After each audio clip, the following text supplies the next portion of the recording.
Hi అండి, నమస్తే. Welcome to my channel Adhire Anusha. So ఈరోజు అయితే మీకు పలావ్ అండ్ మటన్ కర్రీ చాలా సింపుల్గా ఎక్కువ హడావిడి లేకుండా ఎలా ప్రిపేర్ చేయాలో చేసి చూపిస్తానండి. సో అన్ని ప్లేట్స్ ఓపెన్ చేసి చూపిస్తుంది ఏంటి అనుకుంటున్నారా? ఒక్కొక్క ఐటెం ప్లేట్ ఓపెన్ చేస్తూ చూపిస్తే టైం ఎక్కువ పడుతుంది కదా, అందుకని ప్లేట్లు తీసేసి మీకు చూపిస్తున్నానండి. సో అనుకోకుండా చేశాను, సో వీడియో తీద్దాం కదా అనిపించింది. ఇది కూడా అనుకోకుండానే వీడియో తీశానండి. సో లేట్ చేయకుండా, ఎక్కువ హడావిడి లేకుండా సింపుల్గా ప్రతి ఒక్కరూ నేర్చుకునేలాగా మటన్ కర్రీ అండ్ పలావ్ అయితే చేసి లేట్ చేయకుండా వీడియోలోకి అయితే వెళ్దాం. వీడియోలోకి వెళ్ళే ముందు నాది ఒక చిన్న రిక్వెస్ట్, మీలో ఎవరైనా మన ఛానల్ని ముందుగా చూస్తున్నట్లయితే మన ఛానల్ని సబ్స్క్రైబ్ చేసుకోండి. అలానే వీడియో నచ్చితే ఒక లైక్ అయితే చేసేయండి. స్టవ్ ఆన్ చేసి కడాయి పెట్టి 2 టేబుల్ స్పూన్లు నెయ్యి వేసి, అలాగే 2 టేబుల్ స్పూన్లు ఆయిల్ వేసి, నెయ్యి కరిగిన తర్వాత బిర్యానీ దినుసులు మొత్తం, బిర్యానీ ఆకులు, పువ్వులు, స్టార్స్, అలాగే దాల్చిన చెక్క ఇవన్నీ వేసుకొని ఆ నేతిలో చక్కగా వేయించుకోవచ్చు. మీకు పూర్తిగా నెయ్యే కావాలన్నా కూడా వేసుకోవచ్చండి. ఆయిల్ అనేది యాడ్ చేయకుండా ఒక్క 1 మినిట్ పాటు చక్కగా ఈ బిర్యానీ ఐటమ్స్ మొత్తం ఈ విధంగా వేగిన తర్వాత ఇందులోకి మనం అల్లం వెల్లుల్లి పేస్ట్ని అయితే యాడ్ చేసుకోవాలి. సో 1.5 టేబుల్ స్పూన్ అయితే యాడ్ చేసుకుని ఒకసారి మొత్తంగా కలిపేసుకోండి. సో ఇప్పుడు మనం పలావ్ ప్రిపేర్ చేయబోతున్నాం కాబట్టి హాఫ్ అన్ అవర్ ముందే నేను బాస్మతి రైస్ కడిగి నానబెట్టుకున్నానండి. సో 1.5 గ్లాస్ బాస్మతి రైస్ అయితే నానబెట్టుకున్నాను. ఈ విధంగా ఇందులోకి యాడ్ చేసేసాను. ఒకసారి మొత్తంగా ఈ విధంగా అయితే తిప్పేయండి. తిప్పేసి మూత పెట్టి ఒక్క 2 నిమిషాలు ఫ్లేమ్ సిమ్లో ఉంచి ఉడకనివ్వండి. సో ఈ మసాలా ఫ్లేవర్లు మొత్తం ఆ రైస్కి పడుతుంది. సో చాలా మంచి స్మెల్ వస్తుంది మనం మూత ఈ విధంగా ఓపెన్ చేసి చూడగానే.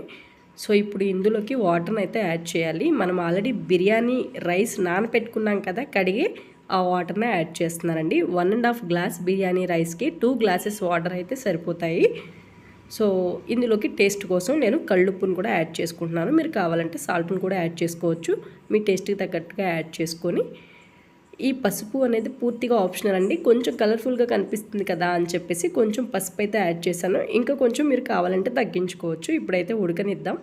సో ఆల్మోస్ట్ ఒక 50% అయితే మనకి ఉడికిందండి. సో ఇప్పుడు ఇంకా ఉడకాలి. దీన్ని పక్కన పెట్టేసి వేరొక స్టవ్ మీద 2 టేబుల్ స్పూన్ల ఆయిల్ వేసి ఇప్పుడు మటన్ కర్రీ అయితే ప్రిపేర్ చేద్దామండి. సో అల్లం వెల్లుల్లి పేస్ట్ ఏదైతే ఉందో అదైతే ఇందులో యాడ్ చేయండి.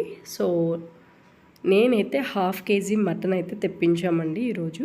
సో దాన్ని నీట్గా వాష్ చేసుకొని పక్కన పెట్టాను. సో చూస్తున్నారు కదా ఈ విధంగా. ఇప్పుడు మనం అల్లం వెల్లుల్లి పేస్ట్ ఏదైతే ఉందో అది పచ్చివాసన పోయిన తరువాత ఈ మటన్ అందులో వేసేసి ఒక్కసారి మొత్తంగా కలిపేయాలండి. చూడండి ఈ విధంగా కలిపేసుకోవాలి. సో అల్లం ఇందులో ఏమేమి వేసాను ఈ పేస్ట్లో అనేది నేను వీడియోలో చెప్తానండి, కుక్ చేస్తూ చెప్తాను.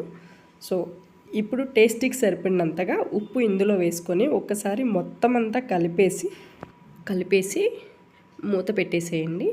సో ఇప్పుడు మళ్ళీ మన పలావ్ దగ్గరికి వెళ్దాము. అది ఎంతవరకు ఉడికిందో చూద్దాము. సో ఒకసారి అయితే ఒక చిన్న మెతుకు పట్టుకొని మనం చూస్తే కనుక మనకి ఎంతవరకు ఉడికింది అన్న విషయం అయితే మనకు కొంచెం క్లియర్గా అర్థమవుతుందండి. సో ఆల్మోస్ట్ ఉడికింది ఇది. జస్ట్ ఇంకొక 1 మినిట్ అయితే ఉంచుదాం అనుకుంటున్నాను. సో మళ్ళీ ప్లేట్ పెట్టేసి దీన్ని ఒక 1 మినిట్ కుక్ చేద్దాము. సో ఇప్పుడు ఒకసారి మటన్ కర్రీ దగ్గరికి మళ్ళీ వచ్చేద్దాము. సో ఇందాక నేను ఉప్పు వేసిన వెంటనే పసుపు అయితే వేయలేదండి, మీరు అక్కడే వేసేసుకోండి. సో ఇప్పుడు నేను వేస్తున్నాను పసుపు. ఒక 1/2 టేబుల్ స్పూన్ పసుపును అయితే యాడ్ చేశాను. ఈ విధంగా మటన్లో నుంచి వాటర్ చూడండి ఎలా ఊరాయో మనకి తెలుస్తుంది కదా. సో ఇప్పుడు మూత పెట్టేసి మళ్ళీ మన పలావ్ దగ్గరికి అయితే వచ్చేద్దామండి. సో ఇప్పుడైతే ఆల్మోస్ట్ పర్ఫెక్ట్గా రెడీ అయిపోయింది. సో చాలా మంచి స్మెల్ కూడా వస్తూ ఉంటుందండి. సో అలా రెడీ అయిపోయిన తర్వాత ఒక 2 స్పూన్ల నెయ్యి పైనుంచి ఈ విధంగా వేసి మూత పెట్టేసి ఒక 1 మినిట్ పాటు ఈ విధంగా ఉడకనియండి. ఈ నెయ్యితో పాటు మీ దగ్గర కొత్తిమీర కానీ బ్రౌన్ ఆనియన్స్ కానీ ఉంటే వేసుకోవచ్చండి. ప్రజెంట్ నా దగ్గర ఏం లేదు, ఉన్న వాటితోనే సింపుల్గా చూపిస్తున్నాను. చూసారా ఒక మెతుకి ఇలా అనగానే ఎలా బ్రేక్ అయిపోయిందో. సో పర్ఫెక్ట్గా రెడీ అయిపోయిందండి. ఇంకా చల్లారిన తర్వాత దీన్ని మనం సర్వ్ చేసుకోవటమే. ఇప్పుడు పలావ్ అయితే అయిపోయింది. సో మటన్ కర్రీ దగ్గరికి వద్దాము. చెప్పాను కదా పలావ్లో మీకు కావాలంటే కొత్తిమీర బ్రౌన్ ఆనియన్స్ కూడా వేసుకోవచ్చండి. ప్రజెంట్ నా దగ్గర లేదు, నేను వేయలేదు అందుకని. సో ఇప్పుడు మటన్ మనం ఉప్పు వేసిన తర్వాత మీడియం ఫ్లేమ్లో ఒక 7 నిమిషాలు ఉడికిన తర్వాత ఇందులోకి 1 స్పూన్ కారం అనేది యాడ్ చేసుకుంటున్నానండి. కారం అనేది మీ స్పైసీనెస్కి తగ్గట్టుగా యాడ్ చేసుకోండి. సో నేనైతే 1 టేబుల్ స్పూన్ యాడ్ చేశాను. ఈ కారం వేసిన తర్వాత ఒక 5 నిమిషాలు ఈ కారం స్మెల్ అనేది పోవాలండి మనకి. సో ఇప్పుడు ఒక చిన్న ముక్క తీసుకొని ఉడికిందా లేదా జస్ట్ చెక్ చేద్దామండి. సో చూడండి ఈ విధంగా అంటే ముక్క బ్రేక్ అయిపోవాలి. ఇదైతే ఉడికిపోయింది ఆల్మోస్ట్ ఇప్పుడు. సో ఒకసారి ఇక్కడ ఈ ముక్కను కూడా తిని టేస్ట్ చేసి చూద్దాం ఉప్పు సరిపోయిందో లేదో. సో ఉప్పు కూడా నాకైతే సరిపోయిందండి. సో మీరు కావాలి అంటే కనుక ఈ స్టేజ్లో దింపుకోవచ్చండి. మీరు వాటర్ వేయకుండా పులుసుగా కాకుండా ఈ విధంగా ఉండాలి అనుకుంటే నేను వాటర్ వేసి కూడా ఇంకా కొంచెం సేపు ఉడికిస్తున్నాను. ఇందాక మనం అల్లం పేస్ట్ దేంట్లో అయితే పట్టామో దాంట్లో 1 గ్లాస్ వాటర్ పోసి ఈ విధంగా ఉడికిస్తున్నాను. వాటర్ పోసిన తర్వాత ఒక 5 నిమిషాల తర్వాత నేను మీకు చూపిస్తున్నాను. ఒక 5 నిమిషాల తర్వాత తిప్పి మళ్ళీ మూత పెట్టేసేయొచ్చండి. సో ఇక్కడ మీకు చెప్తానన్నాను కదా నేను పేస్ట్ ఏ వేసాను ఈ కర్రీలో అనేది. ఒక 6 వరకు పచ్చిమిర్చి తీసుకున్నానండి. ఒక పెద్ద ఆనియన్ కట్ చేశాను. అలాగే ఒక 3 ఇంచుల అల్లం ముక్క అయితే కట్ చేసుకున్నాను. అలాగే ఒక పెద్ద వెల్లుల్లిని కూడా వేసి మొత్తం అన్నీ మిక్సీ అయితే పట్టేశారండి. మిక్సీ పట్టిన తర్వాత అదే పేస్ట్ని కొంచెం పలావ్లోకి అలాగే మిగిలిన దాన్ని ఈ కర్రీలోకి అయితే నేను ఈ విధంగా యాడ్ చేసుకున్నాను. ఇప్పుడైతే మూత పెట్టి కొంచెం సేపు ఉడికిద్దాము. సో మూత పెట్టి కొంచెం సేపు అయిన తర్వాత నేను మీకు చూపిస్తున్నాను. చూసారా పులుసు అనేది ఎగిరిపోయింది, చాలా వరకు మనకి దగ్గరికి అయ్యింది. సో ఈ స్టేజ్లో మనం ఏ కర్రీ వండినా కూడా కొంచెం గరం మసాలా పడితే ఆ టేస్టే వేరు కదా. దానికోసం 1 టేబుల్ స్పూన్ నేను గరం మసాలా ఇంట్లో ప్రిపేర్ చేసింది అయితే యాడ్ చేసుకున్నాను.